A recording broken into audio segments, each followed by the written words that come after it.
fresh storm is brewing in the high-stakes world of global technology and trade, and it's not the story you might expect.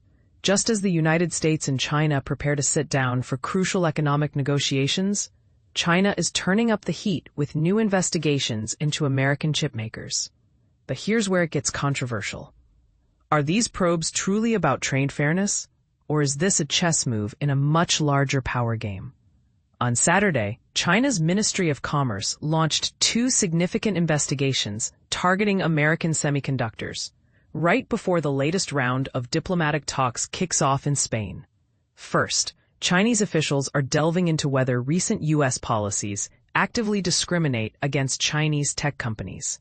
Second, they're probing alleged dumping, which means selling certain U.S. analog chips, like those powering hearing aids, Wi-Fi routers, and sensors, at artificially low prices in China, potentially harming its domestic market.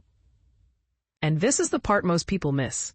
China asserts that repeated U.S. actions, like export controls on chips and ongoing trade investigations, aren't simply about security, but about keeping China from advancing its own groundbreaking tech industries, especially in vital areas like artificial intelligence and advanced computing. According to Beijing, these are protectionist tactics designed to slow China's technological rise. The timing is anything but accidental. On Friday, the U.S. slapped 32 new entities, including 23 based in China, onto its restricted trade list. Notably, two Chinese firms reportedly sourced American chip-making equipment for SMIC, China's leading semiconductor giant. This isn't just paperwork. It's a move widely seen as tightening Washington's grip on who gets access to the chips that power the future. Starting September 14, Chinese Vice Premier He Lifeng and his delegation will meet American officials in Madrid, marking the fourth major face-to-face this year. Key topics: U.S. tariffs, alleged abuse of export controls, and, here's the headline grabber, TikTok. The wildly popular app owned by ByteDance faces a possible ban in the U.S. unless it shifts ownership to a domestically based entity by September 17th.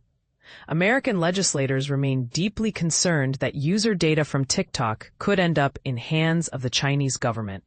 But China is standing firm, claiming it does not and will not require data from foreign sources in violation of local laws.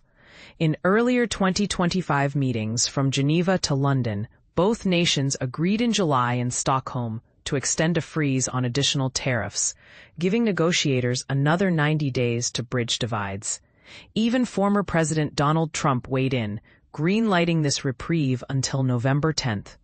It's a fragile truce, balancing two nations' desire to openly trade critical materials like China's rare earth minerals, but also assert global leadership in technology. Now, here's the question that could split opinions. Are these investigations a genuine push for fairer competition or a strategic move to pressure Washington at the negotiation table? China publicly insists it's defending its tech companies against unjust treatment, warning it will take whatever steps are necessary to safeguard their rights and national interests. But is this just about preserving a level playing field, or a preview of tougher measures to come? Should the U.S. reconsider how it polices chip sales, or does national security override business concerns? Let's hear from you. Do you see China's actions as justified self-defense, or as tactical retaliation? Is Washington protecting its interests or unfairly curbing competition? Drop your thoughts below and join the debate, because the future of technology may well depend on what happens next.